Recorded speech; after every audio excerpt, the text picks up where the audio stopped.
Alright, so I got this tank mostly exposed here. Dugout, got the lid exposed, got my components over there. I'm keeping that area clean. Got the concrete, little bit of riser there. I'm gonna back the dump trailer back up in here and load it up. I'm gonna haul this all stuff away. All this, these spoils and whatnot are all right down there. You can see I got the tank over there. Everything's out of the way. And one of the things I've found for breaking these tanks up, the best technique rather than beating on the machine and trying to bang the concrete to smithereens, is to lift the concrete and drop it. And that typically will crush and break up the concrete into manageable pieces that can be loaded up and hauled away.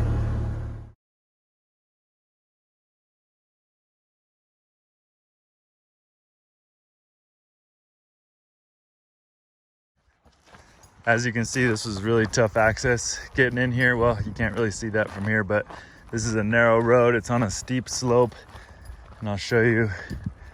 This is Sugarloaf Road down here on the right, and Boulder Canyon Drive down below, down there in the distance. So I'm thinking I can probably get around that bend there and get all the way up into that driveway, get the machine offloaded, and maybe I'm gonna have to use the machine to get my trailer spun around, and so that I can get out of here. I'll probably go and get it started on digging and then leave it to one of our guys to finish the job. Maybe I'll get that tank out of there and load it into the dump trailer for removal. Can't remember what's in the contract on that. Sometimes we bury it, sometimes we haul it away and take it to the dump. We'll see what we got to do on this one. So I'm going to show you what we got going real fast here. It's a tank replacement. This is an old concrete tank, and we're replacing it with a 1,500 gallon infiltrator septic tank from Plastics Incorporated down in Commerce City, Colorado.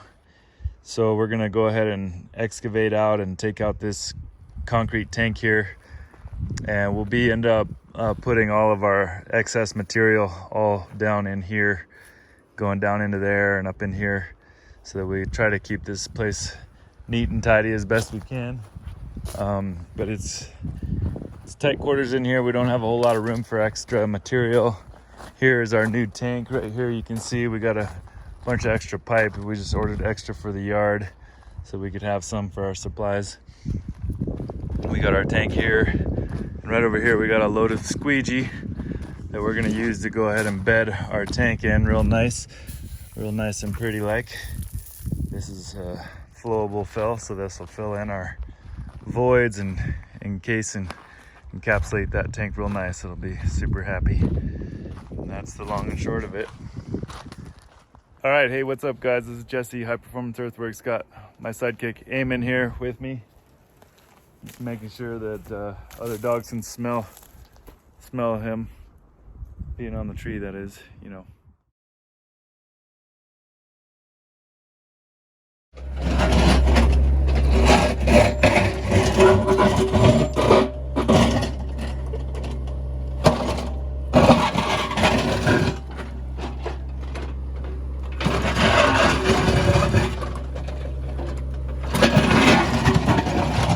Looks like we're into the rock there. We're gonna have to double check our measurement, see if we can't bring that bottom up a little bit, and see if we're still gonna have room to, if we can come up with the tank, and then we might be able to have room and get up above that rock.